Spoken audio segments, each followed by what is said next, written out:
দাদা, বাঙালিরা ভাস কেন পছন্দ করে? আমি জানি। আসসালামু আলাইকুম ভিউয়ার্স, কি অবস্থা, কেমন আছেন? আশা করি ভালো আছেন। আপনাদের তো আমিও ভালো আছি। আপনারা অবশ্যই জানতে চান যে বাঙালিরা ভাস কেন তো পছন্দ করে।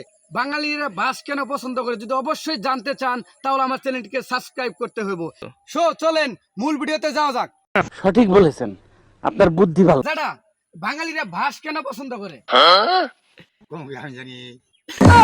আপনি জানেন না? আপনি ভাসের কাজ কাম করেন না? ও জাংলা দে, জাংলা জাংলা ভাস শুধু জাংলাই দেয়, আর কোনো কাজ নাই? আছে বেশি করে। ব্যাকি করে। আমি তো জানি এক বাঙালি আরেক বাঙালিকে ভাস দিতে পছন্দ করে। কেউ রাক্কেওয়ালা ভাস দেয়, কেউ আবার মোটা মোটা ভাস দেয়, কেউ আবার চিকন ভাস দেয়।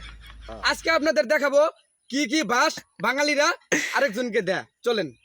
A few moments later. দর্শক, আমি এখন চলে এসেছি বাঁশের ধারের নিচে। বাঙালিরা কোন কোন বাঁশ দিতে বেশি পছন্দ করে? এই ধরনের বাঁশ দিতে বাঙালিরা খুব পছন্দ করে। এটা হচ্ছে বরবা বাঁশ, আইক্যওয়ালা বাঁশ। এই বাঁশটাই বাঙালিরা সবচেয়ে বেশি পছন্দ করে।